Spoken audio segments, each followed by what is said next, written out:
Kia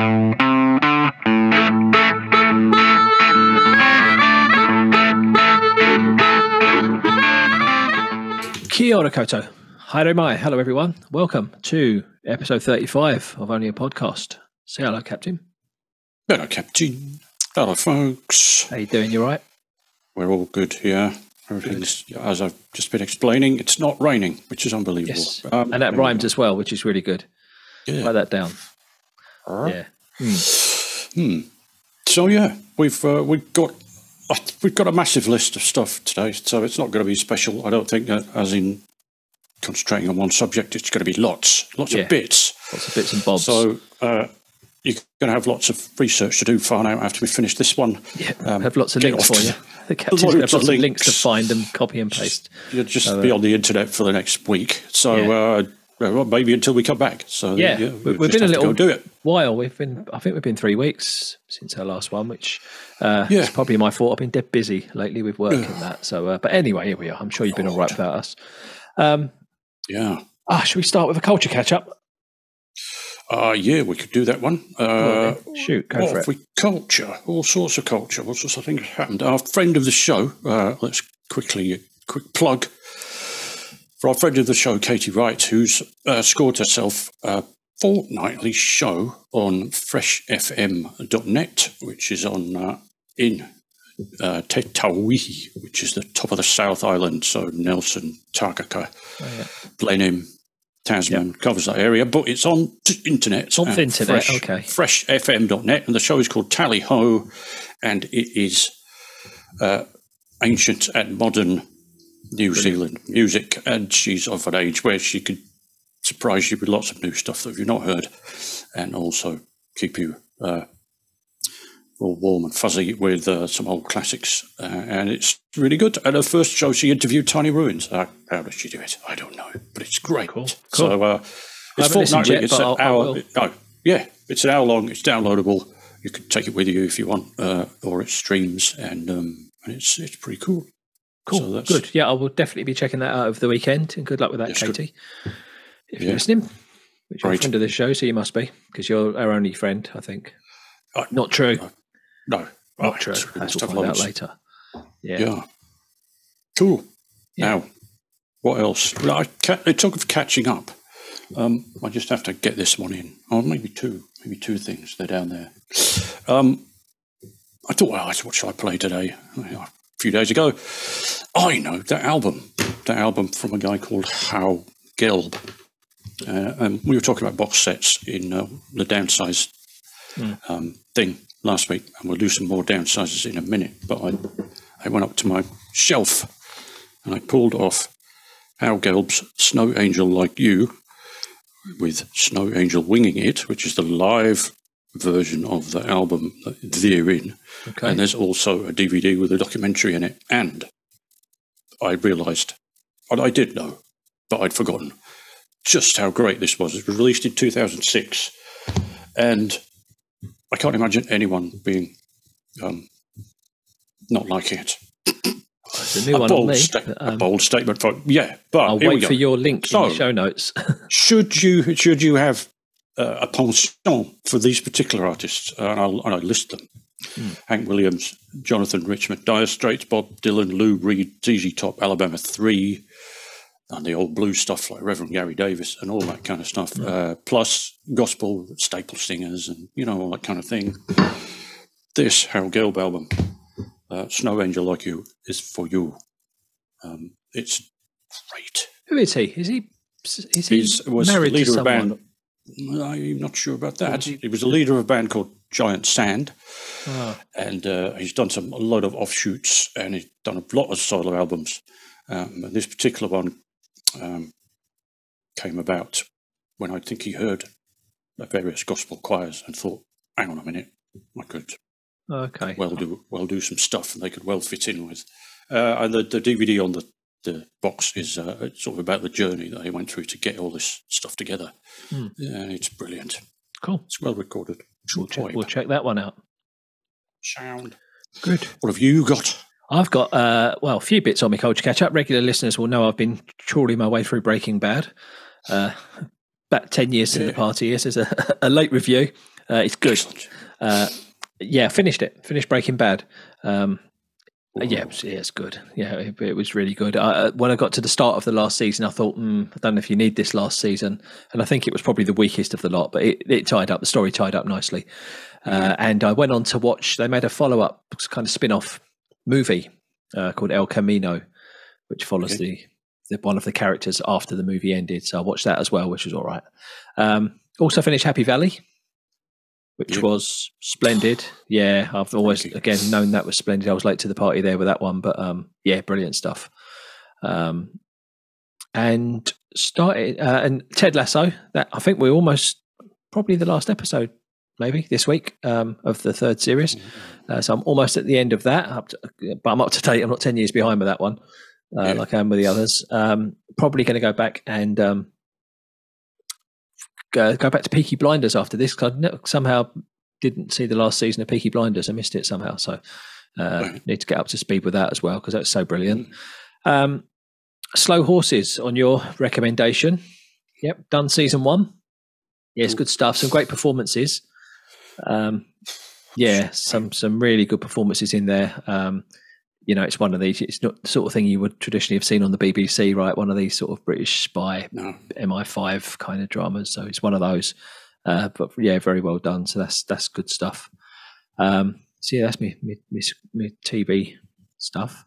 I've discovered some new music.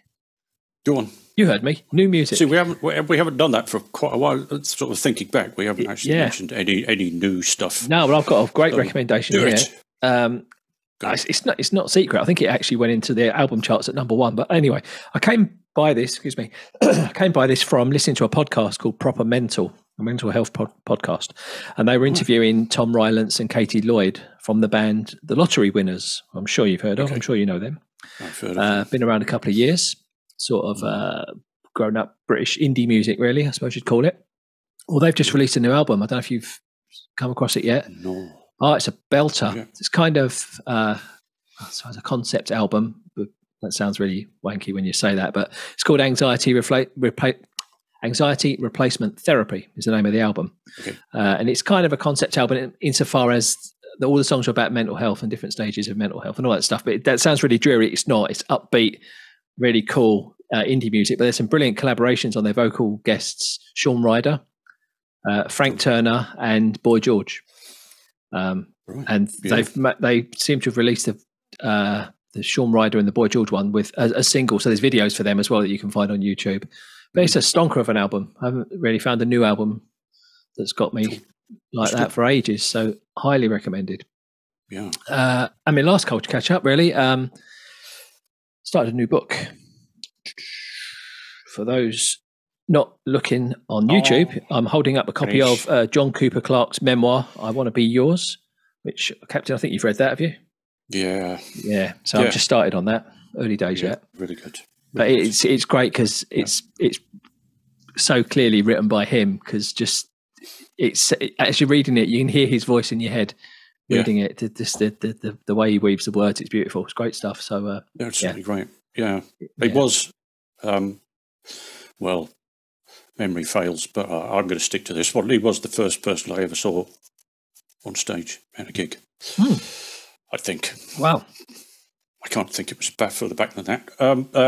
Because I went to see the Yorkshire rock band Bebop Deluxe, driven by Bill Nelson on guitar, and he was support, which was kind of the bizarre support you got around the kind of punk era. This was 78, early 78, I think, because you got everything mixed up with everything else. It was just kind of weird. You had comedians and poets and all sorts of stuff, didn't you, in those days, which was great. So we went to see Bebop Deluxe. At the time, we're kind of shifting from more sort of prog into a bit more Bowie-oriented glam kind of thing that Bill was into, and shock horror, electronics. But then on strolls this bloke who looks like Bob Dylan in 1965 with a little notebook, and entertained us all with some of his rapid-fire poetry. Great stuff, still going strong. Have you ever seen that? Really good. There's a little clip from a kind of BBC News programme like Nationwide, or one of those programmes of him just when he was about to emerge onto the scene, the reporters go along and speak to him. He was working as a storeman in a building college or something like that. So he's it's brilliant. We should do a thing where we have on here where we have we nominate people or ask the listeners to nominate people as kind of national treasure type things, one of a kind type people. Because I think he's definitely on that list. Yeah, no one quite like him. There's I'm going to fish out a link to this one as well. There's a BBC radio series, and I'm struggling to remember the title of the actual series. It was where you would have a famous person interview a famous person, and then chain reaction or something like that. Then so they would stay on and then interview another famous person. Someone else. So on Radio 4 a few years back. Yeah, and you would be the interviewee, and then you would be the interviewer for the next program. Yeah. And there's a fantastic one with John Cooper Clarke being interviewed by Peter Hook from New Order, and it's absolutely brilliant. Yeah, I think I used to listen to that, but I didn't catch that one. Obviously they both know each other, which helps. Yeah. And they're both from the same part of the world, which also helps. Yeah. So there is a bit of in chat.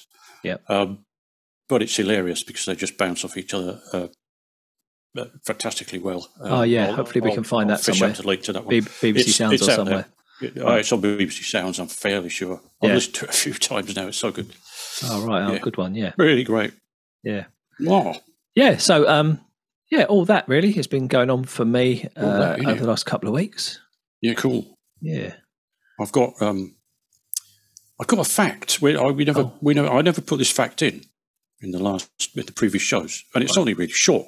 And it's probably out of date by now. But ABBA Voyage, the virtual avatar style I think show. I know the fact you're going to tell me. Oh, you told me it already, I think. Anyway. Have I told you already? But I don't know whether we said it on the program. Yeah. There are over 1 million people have seen ABBA Voyage.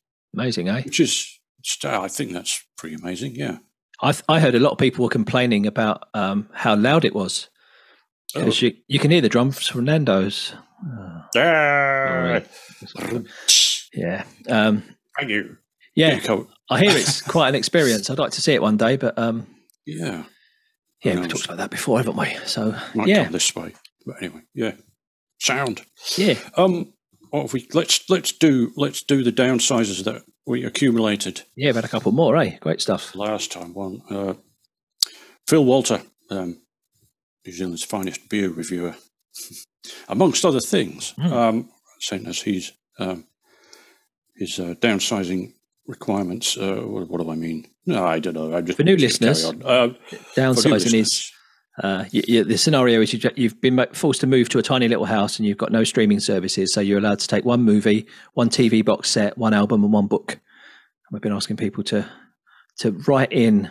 Go ahead. Indeed.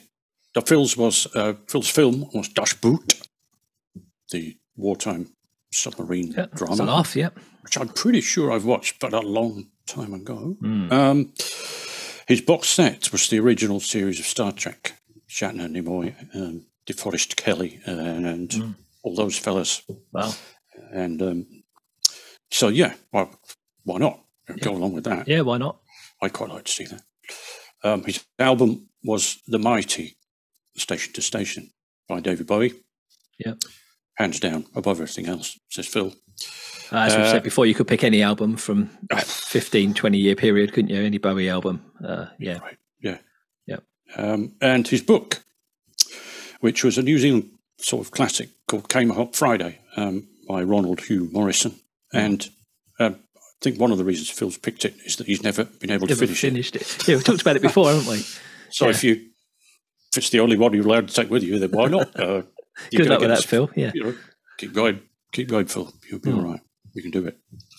And Heavy over there in Scotland sent us his also. His film is The Boy, one of the early Taika Waititi efforts about the east coast of New Zealand and shenanigans going on over there. His box set is The Young Ones, which will be great. Yeah, I wish I'd thought of that. Yeah. Crikey. Should we throw out our box sets and get that one instead? I don't know. It's pretty cool. His album is a compilation album from Flying Nun called Pink Flying Saucers Over the Southern Alps. Yep. I have that one on CD. It's released in 1991, and it has all the usual suspects. Jules, Tall Dwarfs, Straight Jacket Fits, Chris Knox, the Verlaines, the Bats, the 3Ds, and several more. That stuff, yeah. CD, it's nice and long, and it's all prime Nun, as it were. I paid a visit to Flying Nun Records shop the other day. Sorry to interrupt. The other day when I was up in Welly. Cool. I've never been there. Never seen. Didn't know. I was imagining it to be kind of a bit grotty. But it's not. It's all very shiny and corporate. Yeah, I thought it was going to be a little cave, but no, not at all. Anyway, carry on. Yeah, and his book, which I've read also, and also coincides with something I'm about to say in a minute, is South. It's called The Story of Shackleton's Last Expedition, 1914 to 17. The aforementioned explorer, who I share a name with. Yes. And once I can afford to pay for Ancestry DNA and do a bit of research, I thought I'd go back and, see if he's in there somewhere. He may well be. Since the DNA part of the thing, which I have done, suggests that a certain part of me is Irish. I won't say which part, but and so was his part of the family. So who knows?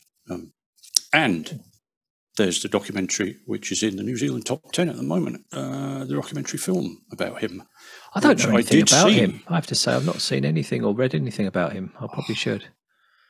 That book is well worth reading. It sort of lays out his expeditions and what happened.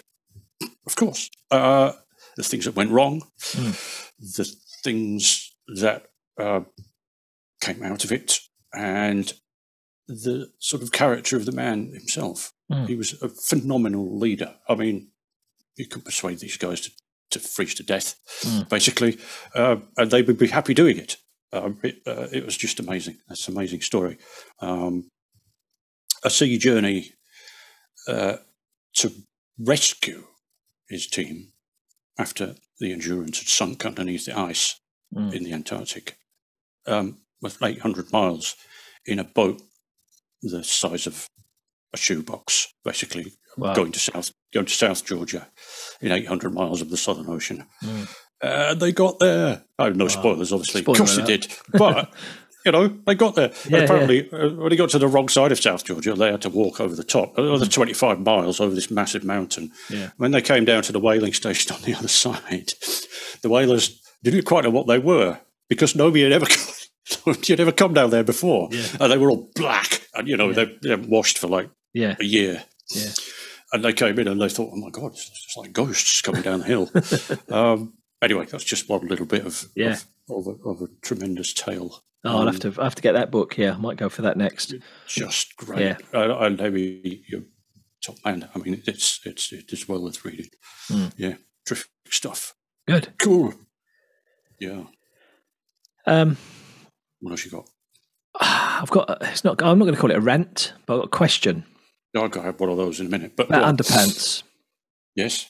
I had to buy some new underpants. That day comes every 10, 15 years. You have to buy some new underpants. The family don't buy you them for Christmas. Come on. They don't. So I prefer steady ladies, but I prefer the, what would you call them? The snug fitting, I believe they call them trunks. The kind of, like, trunks. I do, because I get them. Yeah, because who wants to wear boxer shorts? Anyway, so I bought some the other day, but I accidentally bought the wrong type.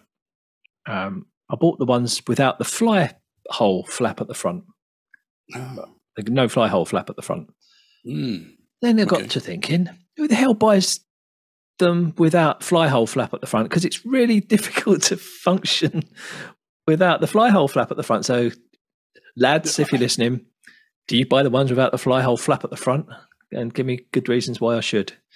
That's my pants talk for the day. It's not something that's ever concerned me, and I have both kinds. Oh, but okay, all right. Okay. I don't know. Though you manage to sort of pull it up, don't you? Are they not stretchy enough? Maybe you got them too tight. I've got them too tight. I bought guessing the right youth size. age 14 ones because they're a bit cheaper. That might be it. Why not? I don't know. Maybe I'm doing something wrong, but anyway, so that's a pants thing. Jolly good. I was going to tell you about an earworm as well that I've had for a couple of weeks now. It's finally wearing off. And you might not know what this earworm is, but a lot of the listeners will know it. It's wide-back vagina Camilla. Yeah, so if you want to go and Google wide-back vagina Camilla, and you'll see where that came from. But it's become a bit of an earworm. Even the kids are singing it around the house. It's to do with from the coronation, right? There was a song that the choir sing in Latin. I think it's Vivat Regina Camilla, but it sounds like they're singing or wipe that vagina Camilla. It sounds like they're singing. That's been an earworm. Latin, you don't do Latin at school anymore. Exactly. Rather. So and all that thing. Have you got a little rant as well then, or a little? Could go on for opinion, hours, man. opinion I'm piece. not going to. It's an opinion, a small opinion piece. Yeah. And it was, I don't know. It's basically high-profile people wanting to appear normal. I have a problem with all this kind of fuff that goes on when perfectly well-off posh folks decide that their optics or whatever marketers call things these days are wrong, and they want to assure the hoi polloi and your scum like us that they are one of them. Right. Just stop that. Yeah. Because let's face it, if you're in a position of power, in a way, I don't want you really to appear ordinary. You've got to be otherworldly. Horses for courses, eh? You've got to be, you kind of got to be above us. Not in a bad way. Or just removed from us. Maybe not above us, but in a different world. Yeah. So what we get is Rishi Sunak. I'm sorry, I'm just going to lay into him because go on, do it. You hold him, I'll hit him. Can't stand him, man. No, but he feels it necessary to tell us that everything is normal and he's normal, and the fact that his wife is a billionaire has no import on his ability to care about rich people, or anyone, in fact. So he's desperate to tell us that his favourite novel is Jilly Cooper's Riders, which is a sort of potboiler about posh people riding horses and slapping each other's bums with whips and all that kind of thing, which is an entirely kind of upper class thing to do. Who reads Jilly Cooper novels these days? Is that what he thinks appears? That's going to this will make me look cool. That's going to resonate well with the people, the 90-year-olds, 90-year-old women. Yeah, no, it's just us. Well, his favourite food was a meal that McDonald's doesn't make anymore. Right? So you've kind of slipped up there, Rish. Your advisors have failed to prevent you from dropping yourself in it by. I take the kids to McDonald's and we have this all the time. No, you don't, because they don't do it anymore. No. He likes Michael Bublé. So he is cool then. Is he? Or is he just? What did he just fish for that one? Did he just? That'll do it. I'm surprised he doesn't take the kids out for fish and chips and guacamole. Like who was that years ago? That one. Was that? Anyway, who that was. So and it just goes on and on. And like Boris Johnson apparently makes stuff out of old boxes when he's bored, old wooden boxes. No, you don't. No. Bollocks, absolute bollocks. Yeah. You make nothing. You don't make anything yourself. You buy things. So I've had enough of it. It's the focus group has gone wrong here, because not only are they detached from regular life, but so are all the people that are advising him. Yeah, exactly. Yeah, it's one real removed people from to advise you. All your the people who are advising you, all they've known in their life is working for politicians, drop out of university or actually succeed at university, LSE or somewhere like that, or probably Oxford, Cambridge, etc. End up working for MP and end up advising them what to say to appear normal. It's absolute arse. But it does kind of it's a little bit different over here as well. I've got to go on just a little bit more because I saw, obviously, our new Prime Minister, new-ish now, Chris Hipkins, went to the coronation. And I was waiting for somebody to go, and here coming through there is Henry Kissinger, and behind him is who's that? Who's that there? You know, I was waiting to get that wrong and not know who it was. It may have happened because I didn't watch the coronation, but I just thought, And he met Rishi at some point, whether it was before the coronation or after. Yeah, it was just before, I think. And he was... Rishi's advisors had gone, Chris Hipkins likes sausage rolls. So that's what we'll give him. Oh. So they come in with them. Here you go, Chris. Here's a bunch of sausage rolls. All right, well, thanks. You know, Chris Hipkins probably is a normal boy from the hut.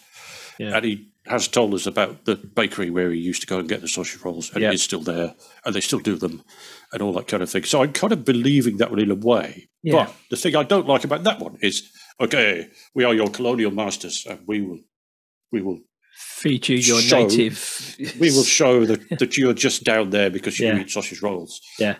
Whilst we have the pheasant and the champagne that I've just opened over there. So in that case.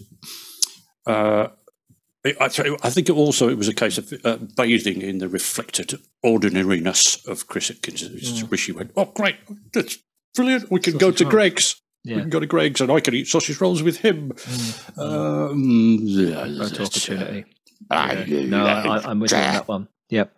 And there's only one, to close this rather lengthy exposition, there's only one family I think that are allowed to tell us about what they're like, and that's the Obamas, because Barack issues his sort of Thanksgiving playlist. I'm pretty sure, is it Thanksgiving one? I'm not sure. He does it once a year, maybe more than once a year for other different things. But I think there's a Thanksgiving playlist, and I look at that, and you look through it, and you think, oh, interesting. I have to play that. I have to play them because I've heard about them, but he likes them. So that's cool. And there's always something there. And Michelle would talk about books and all that kind of stuff. And I think they're the only ones that are really allowed to, because they believe in them and they do actually listen to this stuff. They're not told to. They're not told to advise to do so. Yeah.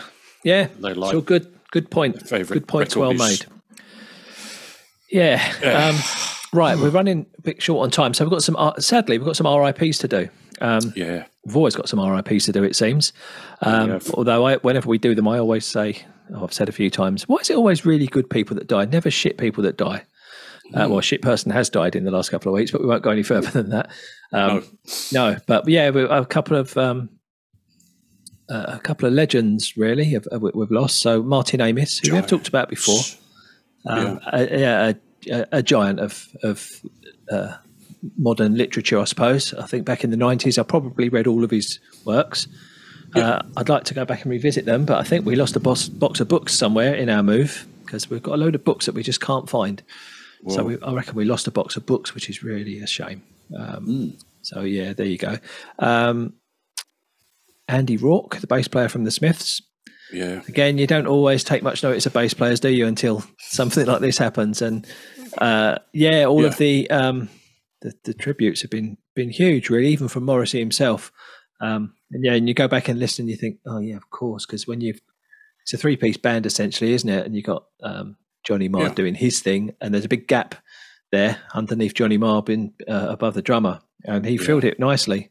Right, you go listen to something like Barbarism or Russian Ruffians or something like that, and you just think, oh my goodness, what's he working out under there? Yeah. You know, and he's working around Johnny and Mike, and it's like being, like being Noel Redding or something, isn't it? When you're working alongside a guitar virtuoso like that, you got to find your voice, and they don't always manage it, but he did. And finally, unless you know of any more, just a day or two ago, Tina Turner, again, one of a kind, really. We'd have no Beyonce without Tina Turner and all that, No. I'm gonna put up a couple of links because some of the 60s and 70s stuff on YouTube is just it's great, immense, isn't it? Yeah. And I heard for the first time. I'd not heard this before. Her version of "Whole Lot of Love." I think I sent that to you. Yeah. Wow. Yeah. Just out there. Yeah, the live performances from back in the day. Yeah, just amazing. Something funny. I don't know if you caught this yesterday when this was announced. Now this will only stick in New Zealand. Anyone outside of New Zealand won't get this, but apparently this was on the radio yesterday morning, so I'm told, when the death was announced. A load of young people, kids, thought that Tina from Turner's had died. Oh no! That's from a TV commercial in New Zealand, a car place, and there's a character called Tina from Turner's, but no, she's alive in somewhere, I believe. Yeah. It's a good advert. I quite like that advert. It's a bit it's on a bit too often, as most adverts are. But I saw her on a panel everybody show remembers her. Yeah. Did you see her on that? She was on one of these comedy panel shows. Yeah, I think so. Yeah, she's got long hair and all that. That must have been filmed a while ago. Those ads probably was. Yeah. So I've ticked off everything on my list. Have you got anything else on yours? Yeah. We were going to talk about the New Zealand Book Awards. A couple of books you recommended a little while ago. Just mention that. If you go back to the 3 books I held up, was it the last episode or was it the episode before that? Well, yeah, it was. The last one or the one before. Whatever. Yeah. There were 3 books that but coincidentally were on in the Ockham Book Awards, and they all won prizes. So Noel McCarthy's Grand, Nick Bollinger's Music History, Culture History, Jumping Sundays, and Catherine Chidgey's The Axeman's Carnival. Have we got the title of that right? It's over there. I think that's right. Yes, it's over there. All of those, you know us folks, we get things right. Of course we do. We finger on the pulse. We said those books were good, and now the Ockham. I'm here to tell you now, Breaking Bad is good. So go and check it out. I've got my finger on the pulse with that one. But the Lottery Winners album, Anxiety Replacement Therapy, go listen to it immediately. It's very, very good. Cool. Just looking at myself, for those watching on YouTube, I'm looking at myself on my screen. I look exactly like Kevin Keegan that time he said, I would love it if we beat them. I look exactly like got the headphones on. Without the hair. Right kind of headphones. Got the right clothes and the big mic. So I look just like Keggy. So that's quite funny. We'll have to link to that as well. Yeah. I'm done. You done? Yeah, cool. All right, well, keep those downsizing choices coming in because they're quite good fun. If you can think of anyone we should deep dive as a human of honour or I can't do that. I've got that from another podcast as a legend, only a podcast legend. Then let us know. Anyone you think is worth us talking about in depth, we can do that. It's cool. And I think that's it. Say goodbye, Captain. Goodbye, Captain. See you later, folks. Have a good one. Subscribing. Do the subscribing subscribe thing down there. And like, subscribe, share, tweet, retweet, repost. Toot. I don't know. Toot. Hoot, holler, poke. Do all those things for us to help us get our number. Our numbers are going good. We're almost at 2,000 complete downloads now, which is good. Yeah. That's another milestone. Milestone. Yeah. So that's good. Keep them coming, and we'll soon be there. All right, folks. See you later. Have fun.